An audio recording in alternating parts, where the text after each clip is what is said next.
Desde los estudios de WTMBN en Orlando, Florida, Estados Unidos, presentamos Noticiero Internacional con Alonso García. Un cordial saludo y gracias por permitirme compartir con usted estos minutos de noticias con los eventos más destacados de Estados Unidos, América Latina y el mundo. Ya llegamos al día viernes 18 de junio del 2021. Estos son los titulares de la presente edición. Reserva Federal de Estados Unidos apunta a un alza de tasas en el 2023. En Hungría, cientos de manifestantes se reúnen frente al Palacio Sándor, protestando contra la ley anti-LGBTQ. ¿Y qué es lo que se dijo más allá de las palabras en la cumbre de Ginebra? Tenemos un completo análisis con expertos en la materia. Las actitudes del presidente Joe Biden y su contraparte ruso Vladimir Putin también enviaron mensajes a una audiencia mundial. Y en Francia, los parisinos celebran el levantamiento de la obligatoriedad del uso de mascarilla en el exterior. Entre tanto, en Colombia, un atentado terrorista deja al menos 36 heridos. Y en el Líbano, tiendas cerradas y barricadas en llamas en medio de una huelga general en Beirut. Estados Unidos prepara un proyecto para lo que es la moneda, la implementación de una nueva moneda, el dólar digital. Tenemos todos los detalles al respecto. Además, la nota económica de Leonardo Bonet y, por supuesto, toda la información deportiva en la voz de Israel Heredia.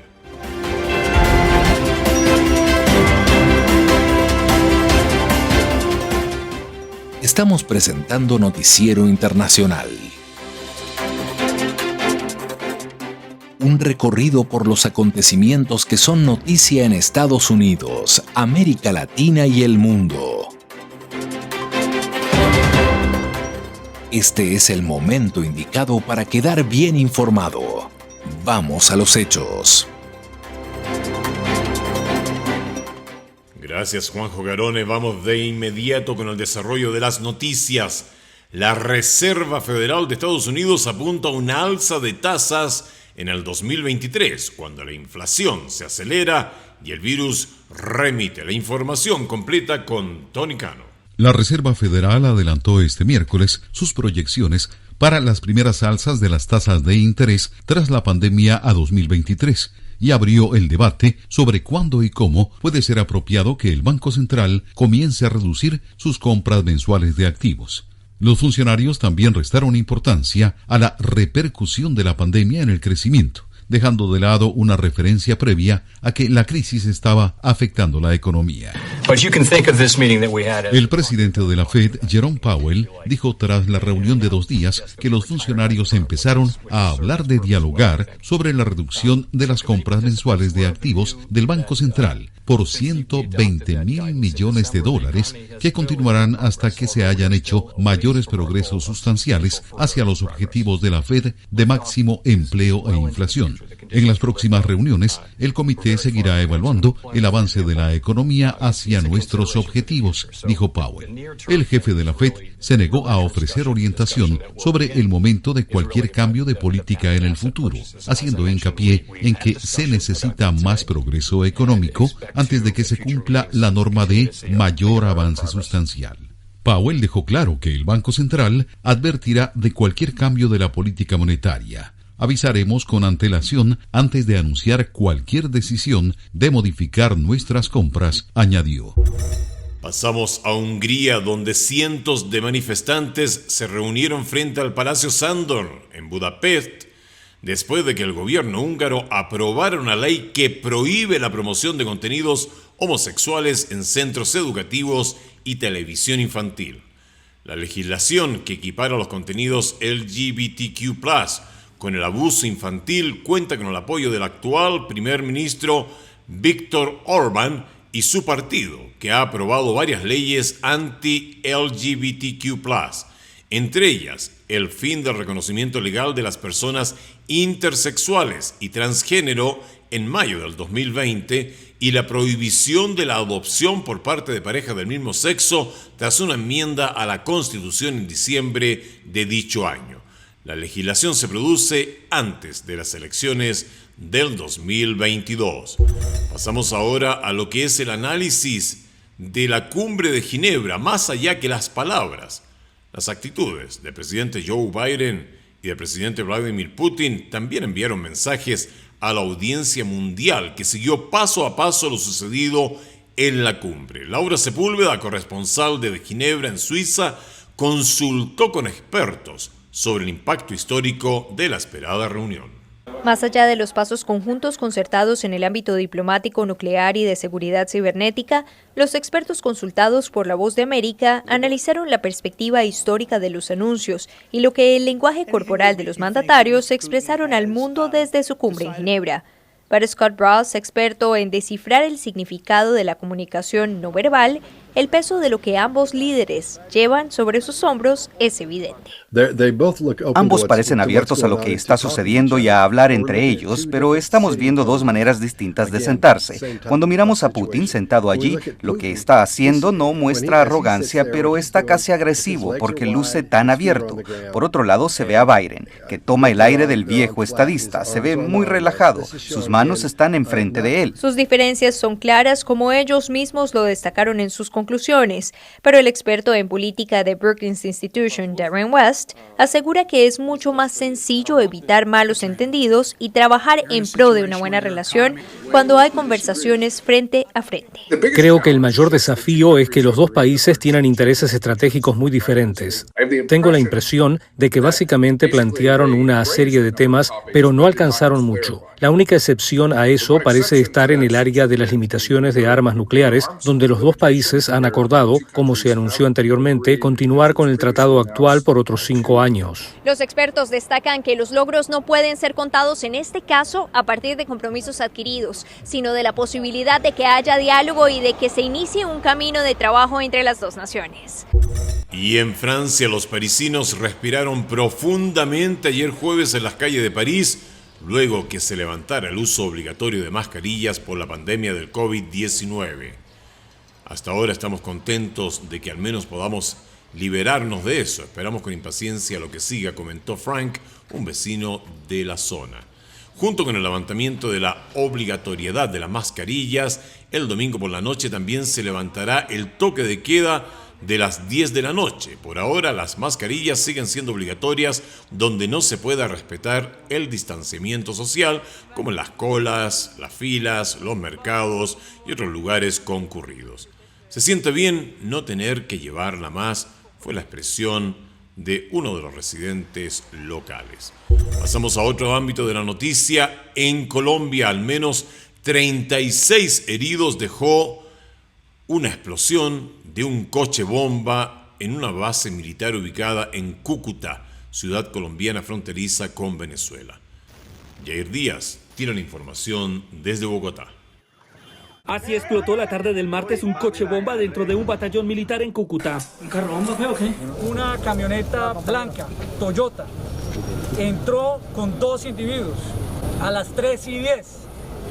Esta camioneta tuvo una primera explosión. A las 3:12, una segunda explosión de la misma camioneta. El presidente Duque rechazó este atentado terrorista y señaló que en las instalaciones de la base militar estaban presentes militares estadounidenses. Amigo, ¿también? Mi solidaridad a nuestro Ejército Nacional por este ataque cobarde, miserable, que se ha perpetrado el día de hoy contra su personal, contra las instalaciones y también a militares que prestan asistencia y colaboración en nuestro país provenientes de los Estados Unidos. A través de su cuenta de Twitter, la Embajada de Estados Unidos en Colombia informó que los militares de su país están fuera de peligro. Un reducido número de militares estadounidenses se encontraban en la base militar colombiana en Cúcuta, realizando un entrenamiento con una unidad colombiana en el momento de la explosión. Todo el personal de Estados Unidos ha sido verificado y no hay reportes de heridos serios. Los heridos fueron trasladados en ambulancias a diferentes hospitales. Las autoridades atribuyen la explosión del coche bomba a las guerrillas del ELN y a grupos disidentes de las FARC.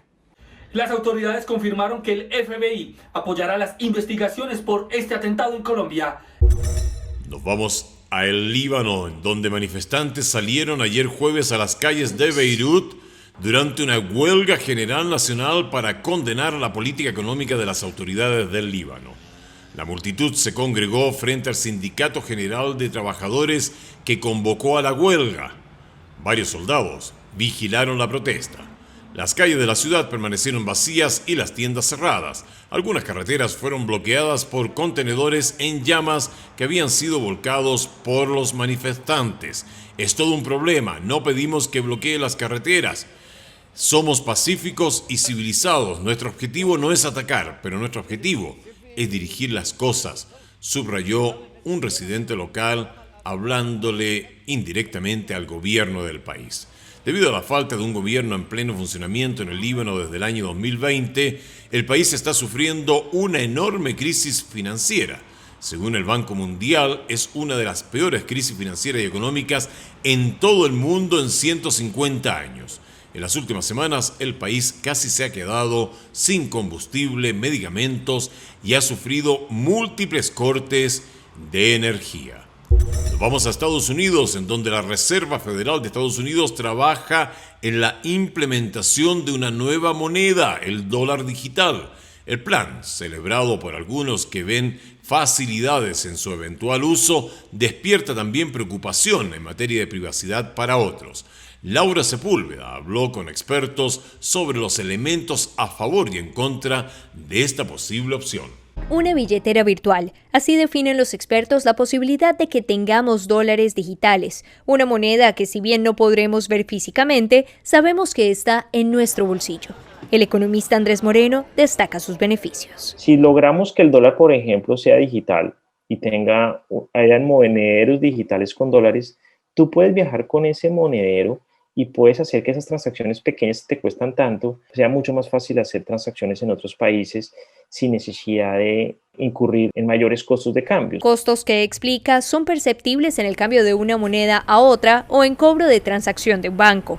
Y aunque el término de billetera virtual no es del todo nuevo, sí explica que el dólar digital, por ejemplo, es diferente a las criptomonedas u otras de su tipo. Cuando se crearon las criptomonedas, lo que buscan es que fuera independiente de un banco central. Y realmente, para que sean medio de pago, realmente sí deben tener un soporte financiero de algún gobierno o de algún banco central. Lo que pone en riesgo su funcionalidad, pues ya varios gobiernos contemplan oficializar este tipo de monedas como lo es el dólar digital.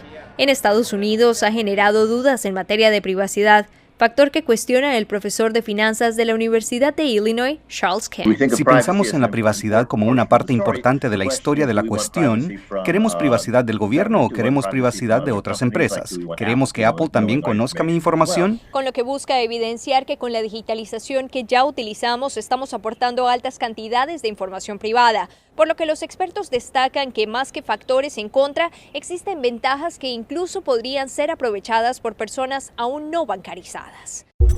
Nos vamos ahora a la nota económica con Leonardo Bonet. El número de estadounidenses que solicitó subsidio por desempleo se incrementó la semana pasada por primera vez desde abril, a pesar de la evidencia generalizada de que la economía y el mercado laboral se están recuperando constantemente de la recesión pandémica.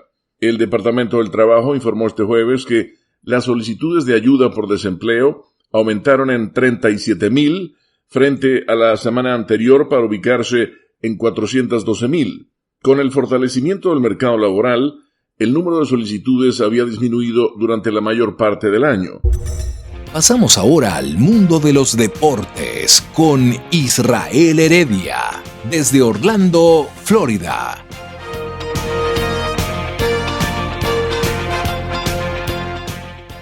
Sigue avanzando el desarrollo de la Eurocopa de Naciones, en donde la selección de Italia ha conseguido su segunda victoria 3-0 ahora ante la selección de Suiza y se encumbra como uno de los super favoritos para conseguir el título o al menos estar dentro de los semifinalistas, por lo que se vio en el fútbol que practica el equipo dirigido por el técnico Roberto Mancini.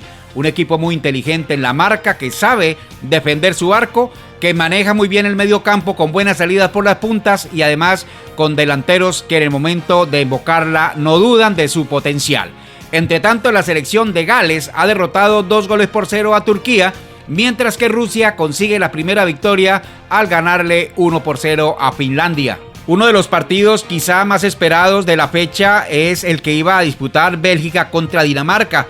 El equipo de Bélgica logró una victoria 2-1 con goles de Hazard al minuto 55 y de Bruyne al 70 frente al único gol anotado por Poulsen, quien sorprendió a Bélgica y al minuto 2 con gol de Camerino se alzaba con la victoria parcial. A la postre, Bélgica impuso su categoría, impuso su buen fútbol y con jugadores de alto nivel logró la victoria 2-1. Esto dentro de ese partido que obviamente es de los más que interesaba para lo que significa la fanaticada del fútbol en el mundo, que son muchos, no solamente en Europa, están pendientes de la Eurocopa de Naciones, sino también en esta parte del continente. En noticias del baloncesto de la NBA, el equipo de Atlanta derrotó a Filadelfia 109-106 en una noche en donde Trey Young volvió a ser figura para el equipo de los Hawks, que consiguiera 39 puntos, un rebote y 7 asistencias. Joel Embiid, por su parte, fue el máximo anotador de Filadelfia con 37 puntos, además con 13 rebotes. Ahora la situación está 3 partidos para Atlanta, 2 para Filadelfia y está el equipo de los Halcones a un puntico nomás, a un solo partido de ir a la final. En otro compromiso, Los Ángeles Clippers derrotaron 119-111 al Jazz de Utah. Y hay sorpresa porque para muchos el Jazz era el archifavorito para llegar a la final. Sin embargo, Paul George ha logrado un momento importante para los Clippers y anotó 37 puntos, 16 rebotes y 5 asistencias en la victoria. Repetimos, 119 para Clippers, 111 para el Jazz de Utah. En otras informaciones, el defensa central ex Real Madrid, Sergio Ramos, se ha despedido entre lágrimas de su equipo merengue en un emotivo acto de homenaje, donde tras las palabras de cariño del presidente Florentino Pérez y escoltado por los 22 títulos que ha conquistado en 16 temporadas, admitió que uno nunca está preparado para decir adiós al Real Madrid y que es un hasta luego. Ha llegado uno de los momentos más difíciles de mi vida. Uno nunca está preparado para decir adiós y de la mano de mis padres, de mis hermanos. Con 19 años era solo un niño y hoy tengo una maravillosa familia con mi mujer y 4 hijos. Inició en un discurso de despedida muy emocionado. Ramos mostró agradecimiento al club, a la afición madridista y a todos los empleados que le han acompañado en el camino. Añado 22 títulos como mucho esfuerzo, sacrificio, dedicación y profesionalidad que requiere el Real Madrid. Bueno, las declaraciones de un jugador que en un momento creíamos que iba a renovar su contrato. De hecho, el Real Madrid le ofreció 2 años de contrato y un sueldo rebajándole el 10% de lo que ganaba antes. El jugador se demoró en aceptar esta oferta y cuando dio el sí, ya el Real Madrid le dijo lamentablemente el plazo terminó y ya retiramos el ofrecimiento. Esto lo que pasa en el maravilloso mundo de los deportes. Señoras y señores, hasta aquí la información deportiva. Les acompañó con mucho gusto su amigo de siempre, Israel Heredia. Llegamos así al término de la edición de este día viernes 18 de junio del 2021. Nos volvemos a juntar acá en este espacio el próximo lunes. Esta ha sido una producción de la WTMBN. Nuestro agradecimiento al Broadcasting Board of Governors por el apoyo dado con corresponsales en los lugares de los hechos. A nombre de todo el equipo de Noticiero Internacional, a nombre de Israel Heredia, quien trae las noticias del mundo de los deportes, y de su servidor, Alonso García Puentes, le deseamos un maravilloso viernes y un extraordinario fin de semana. Cuídense mucho.